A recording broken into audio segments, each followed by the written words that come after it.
who knows? Anything is possible in an unknown world. Do you see?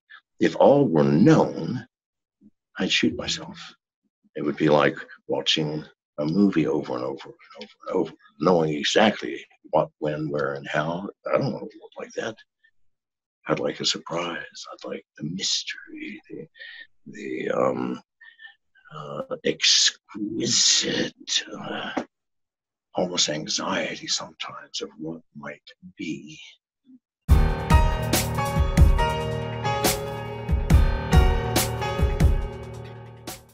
Good afternoon, everyone.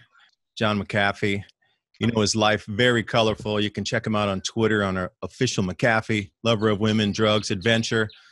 Allegedly the founder of McAfee Antivirus, but also as we see through this strange world we live in, anytime you try to make progress, and you being firsthand with the ethnobotanicals, so anything that we're trying to bring out to help the human body or take us into more healing properties always seems to be squashed.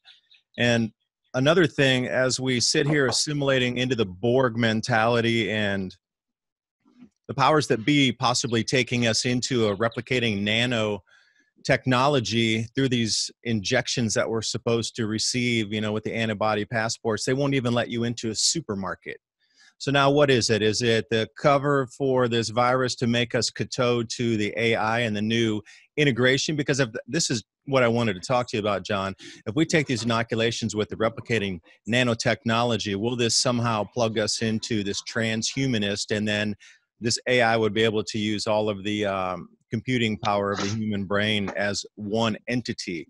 Because to use the human race and put them behind the 8 ball and not allow you access to food until you take this with a digital tattoo and put the nanotech into your body before you can eat, there's something very nefarious about this. And I wanted to see, is it really possible? I mean, can something interface into the point where it can take and use 7 billion or 7,500,000,000 different supercomputers called this thing into one giant interface? And then from that point, this AI could create reality in its own form using our human psyche, although it does come from the river of consciousness, this connection here. So I'm just wondering what you thought about that. Well, I actually don't know about that.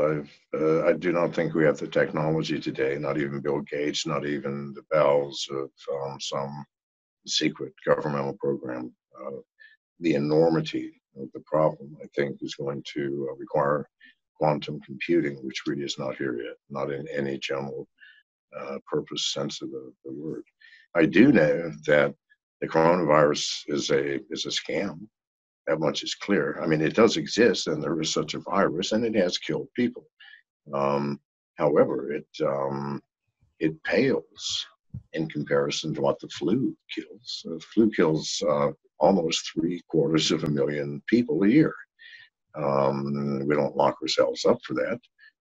The coronavirus has killed less than 200,000, and most of those numbers are inflated by counting techniques, like the CDC 12 days ago put out an advisory to hospitals saying, please, if a patient dies and he tests positive for the virus, then the virus counted as the virus killing him. Now, that's so incredibly absurd. I mean, if I get hit by a bus, go to the hospital, die a few days later, and I happen to be infected, and a massive number of people are infected, by the way, showing no symptoms whatsoever. Then that's counted as death by the virus. People with terminal illnesses, cancer and heart problems, and just old age, who just die. If they have the virus, happen to have it, then the coronavirus killed them. I promise you, if they tested these people for the flu, also, you'd have a greater number of people infected with the flu who were dying in hospitals. We don't count those as death by the flu. It's insane.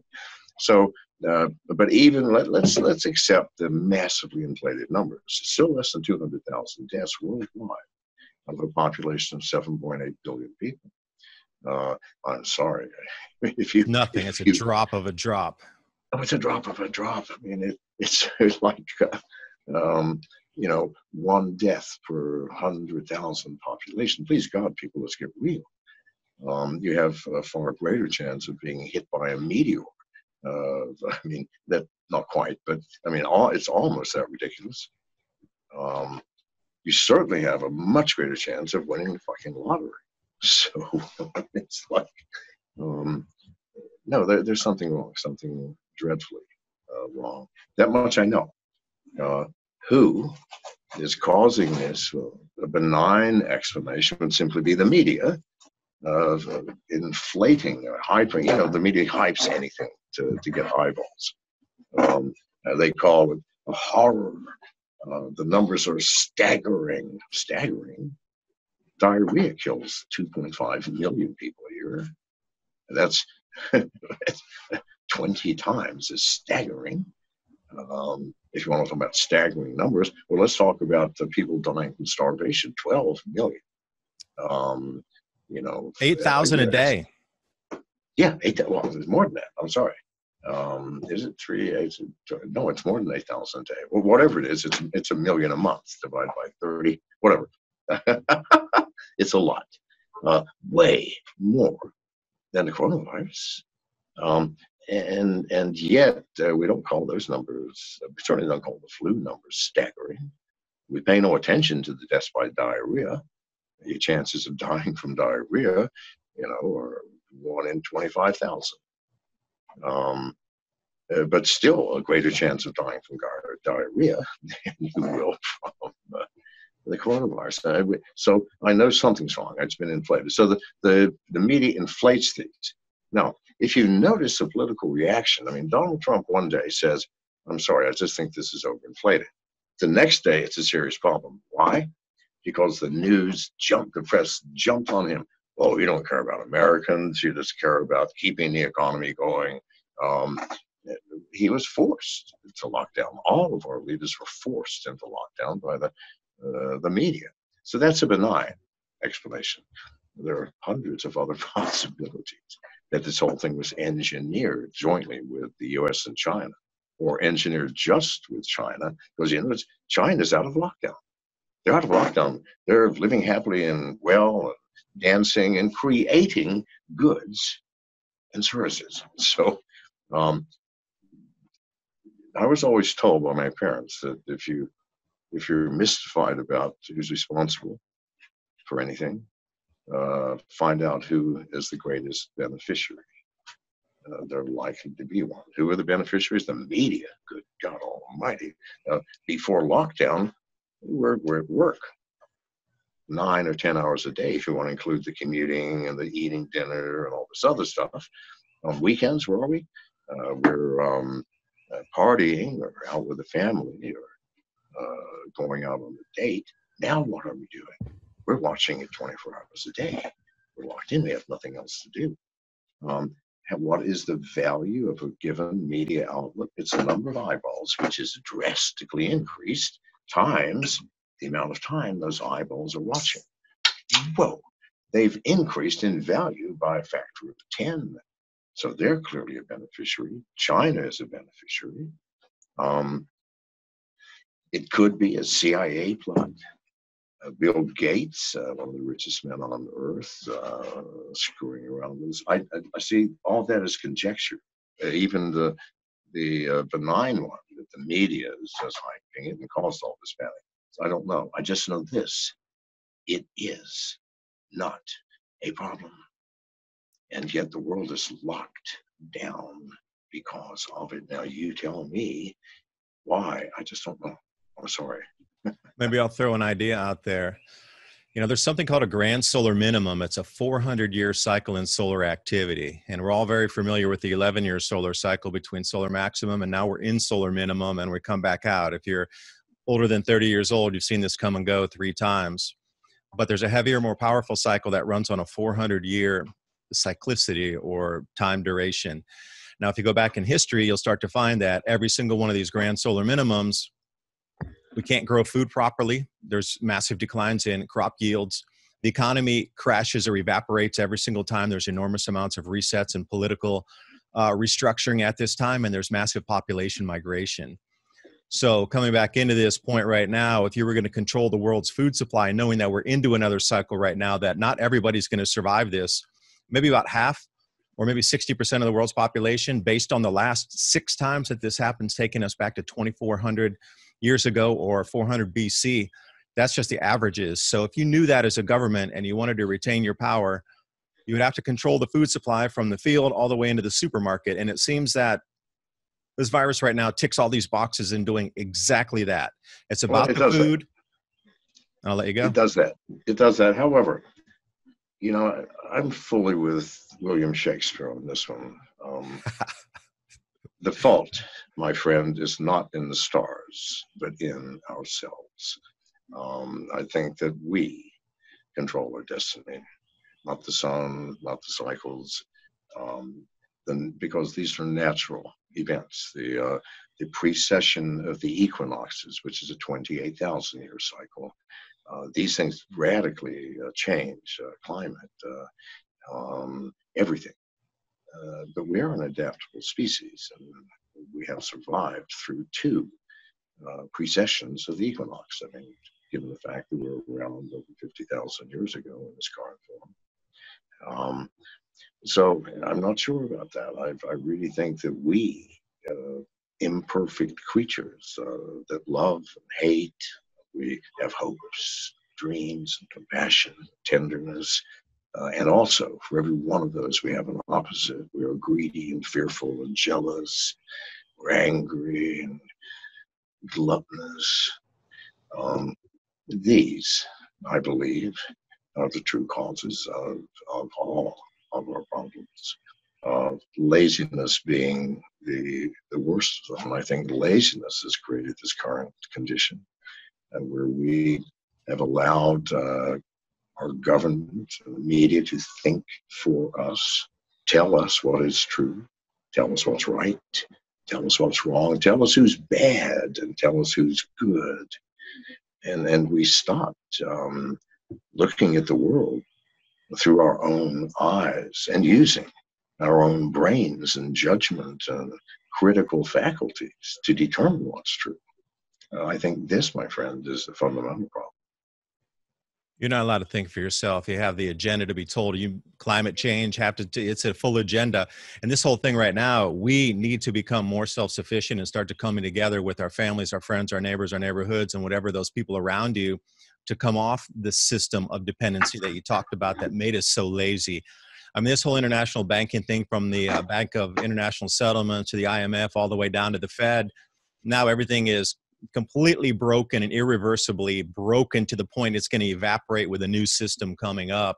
And for them to come outright and talk about the Fed coin deposited into your basic universal income wallet, and then you have to use that to go buy food, and you can't get in the supermarket until you get tested and put a thermometer on your head and have your digital tattoo. There's something way nefarious about this. And that whole thing about pulling us back from self-sufficiency and getting people to fight with each other, the agenda's there. That you're right. You have to, embrace the goodness of humanity to come together again to work through this. Yeah, actually, what really happened in the practical sense is the 2-party system that is at each other's throats. Well, what does that do? It entertains us. It enthralls us. It allows us to take sides, which we love. It's us against them. The gun-toters versus the anti-gun, the people who want immigration, the people who want none, the people who want the government to take care of us, and those who want to take care of ourselves. So that divide and that friction, which is increasing, if you've noticed. It's a distraction, all right. I expect very soon we'll see people beating each other up across the aisle. I mean, it's reaching that level of intensity. Do you think that is good for America? Do you think it's good for the people? Do you think it's good for our conscience, our conscience, our well-being, our synergy with others, and our communion with our environment? No. It's the anti.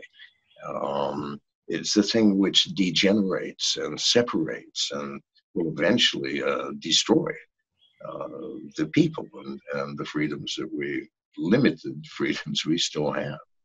And those freedoms, by the way, in the past month have become massively restrictive. People go, oh, my life hasn't changed much. Bullshit. You're locked in your house. You can't go and hug 3 people on the street. You can't commune with someone in the sunlight. You think your life hasn't changed? If that's the case, move out of your brother's basement and see the world.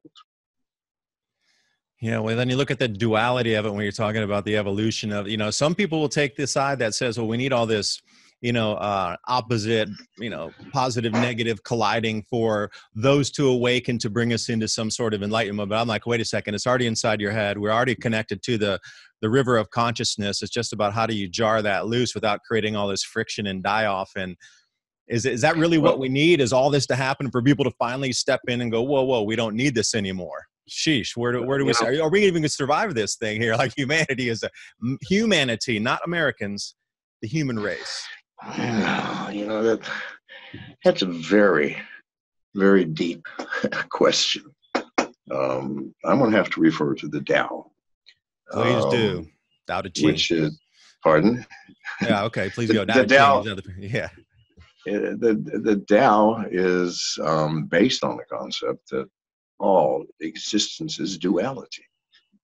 Up and down, left and right, good and bad, pain and pleasure, man and woman, night and day, land and sea, above and below. I mean, everything really is duality.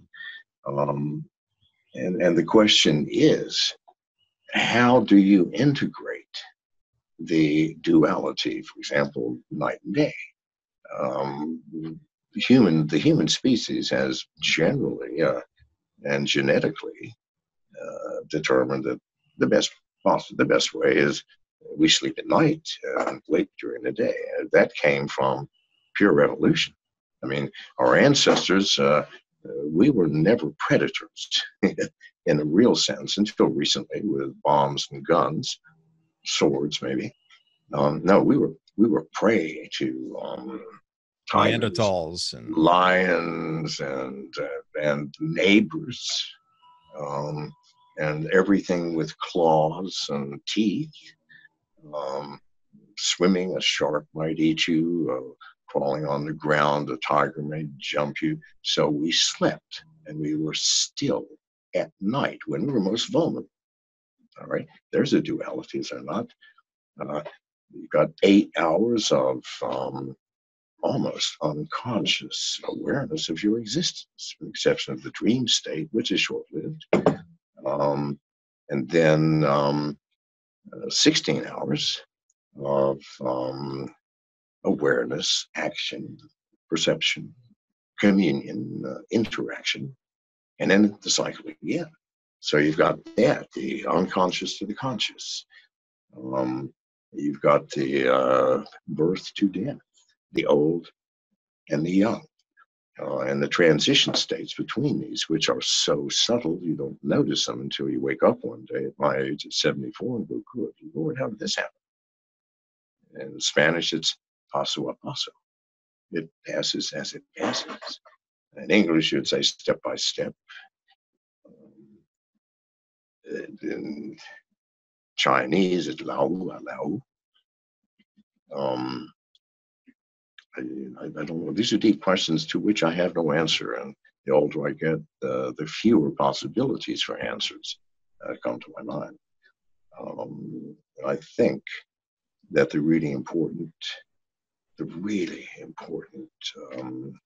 energies of living will forever remain unknown. And I think that's the beauty of life. That is what gives existence its beauty, the mystery, the unknown. Every moment, you have no idea in the next 10 seconds whether you're even going to be here. Neither do I. Who knows? Anything is possible in an unknown world. Do you see? If all were known, I'd shoot myself. It would be like watching a movie over and over and over and over, knowing exactly what, when, where, and how. I don't want to work like that. I'd like a surprise. I'd like the mystery, the exquisite almost anxiety sometimes of what might be. And that's just me at my old age. Sounds like you're onto something about being in the moment and savoring those moments that we so quickly skip by with rushing over here, rushing over there. And you talked about that repeating almost Groundhog Day-ish scenario of being stuck in an office with people you don't like, around a boss that you don't like, just to get little bits of green stuff that you miss the moments. You like this out here. I've just been working in the garden this morning, listening to the birds, cutting a few branches down, planting. So I just feel so good. It's like soul food, putting your fingers in the dirt. There's something really special about just stopping, being in the nature for a moment. Let me give you a secret. You cannot escape the moment. Always you cannot escape the here and now. Every attempt to do so brings suffering, my friend. You've only ever lived the here and now. Your whole life has been the now. Oh, wait, it's past now. And that's here it is again, right? Right. You'll never see it tomorrow, ever. When that shows up, it's still here and now, isn't it? Always. So what would be tomorrow is when it comes is now. In the past, memory in your mind. You cannot drink water from the past. Nor can you see the future. You're going to be here. And there's nowhere else to be. Because if you're not, the rest of the world will screw you over. Because those who are here are present. They see reality as it is. And you are blinded by your desires to become something else, to grow into this or that, which is future, right? So you're letting what might be influence what is. The universe doesn't like that and will punish you accordingly. If you're going the wrong direction on your manifestation, I would believe so. I don't think there's a direction. Yeah, it is a free will universe, supposedly. So here we sit now at this cusp of, this is the biggest transition, I do believe, since the Roman Empire. Now, you might agree or disagree with that. No, I think it's the biggest transition in human history. I think nothing in the history of the world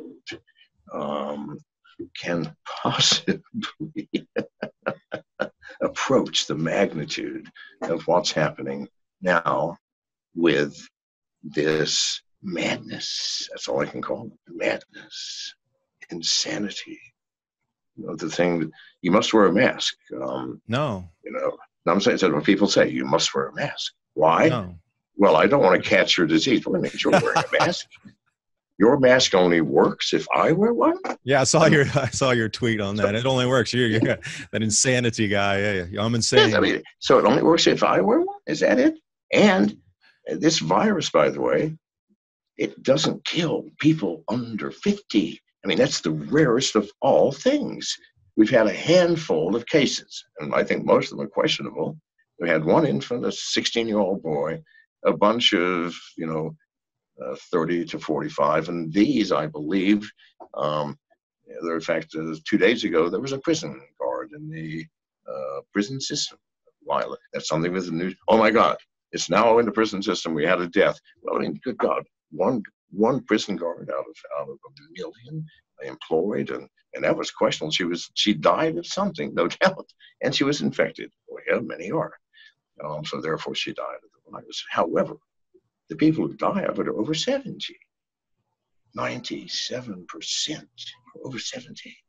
And all of them had some other problem. They're in the hospital because of heart disease, diabetes, cancer, on the way out. And when they do go out, they test them, had the coronavirus. That was the cause. No, please, we need to wake up. You guys that are between the age of 21 or 18, whatever is legal in your part of the woods, and 50 who are locking yourselves up out of fear, I feel sorry for you. Your risk of being harmed now is a permanent thing. Hurt? Yeah, the flu hurts, right? Your risk of being harmed by it, meaning I got the flu and lost an arm. I'm blind now. No, it doesn't happen. It doesn't happen with COVID. You die or you don't. If you recover, you're perfectly fine. If you don't, you're dead. those who are your age, my friend, I don't think you're 50 yet, aren't going to die from this. It's a fact. I mean, yeah, sure. Yeah, maybe 100 out of 7.8 billion people, you couldn't see that on the scale if you put it in there in red. It's that small.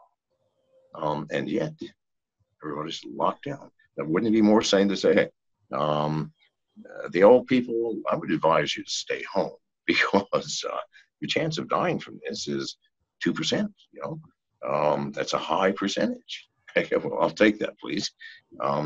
Or what does quarantine really mean? It means that we quarantine those who are sick. And we always did. Oh, quarantine them. And when's the last time I heard of quarantining well people? That's another insanity.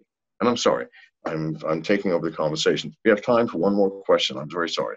No, it seems that there's definitely an agenda behind it. And when you said the largest change in human history, you know, I'm looking back at the last interglacial 118,000 years ago, and I'm wondering what happened then too, when the climate has shifted so much, where the stabilization of what the society would have been then is completely upset due to food production. And we come back to it again. It's about the food. What is this agenda now to lock everybody in, not just quarantine the sick, but quarantine everybody, and now force you to do something to be able to access food in the supermarkets? Well, it's a step. I think it's a step in learning to obey. Oh, hey, we told them to lock themselves in their home, and they did. Whoa! No, it's a this is going to be a long process, and this is not going to be over for a long time. Countries like Spain are going, well, it's going to be a gradual process over many months. We're going to let essential workers out first, and then children, just to get some sunlight and things with one parent. Then, do you understand? Do you understand? It's kind of like they now have absolute control. Why? Because it's a seasonal virus. It's coming back in the fall. Come October, it's going to be blaring at us again, just like the flu does every season. So what? We're going to lock down half of the year. We get sunlight the other half. Here's what's going to happen for certain, because history has proven this over and over. People are going to starve. And the people living hand to mouth, which is 55% of the world, meaning one paycheck to the next. You don't get a paycheck this week, you're in deep shit. You better tighten your belt for the next week. And when they're in for months and the family's starving, people, as the French Revolution, the Russian Revolution, and all revolutions have shown us, take to the streets and care not for their own welfare anymore. You're dying anyway. And at that point, there will be a tumultuous, upheaval world. Why? You see, this is not, oh, they're going to have a revolution in America or a revolution in France. No, this is a world for the first time. A world revolution is coming. And I don't think those in power, like the congressmen, senators, presidents, prime ministers, dictators, emperors, kings, whatever you want to call them, I don't think they anticipated far enough ahead to what will happen when the dissatisfaction turns into anger, resentment, and then violence. You'd all better be inside then. I'll tell you that. Sounds like you're describing a grand solar minimum to a T of the transition in society over the last 5 of these cycles here. That is the most, you look like you're reading a history book from 1640 right there. And I do have to go, my friend. All right. Thank you for your conversation. So I hope everybody got something out of this. Again, I'll put the links in the description box below where you can find more of John's work and incredible thoughts and ideas about how our world's moving forward. Bye for now. Thank you very much. John, great. Thank you, man. That was good. It was nice talking to you.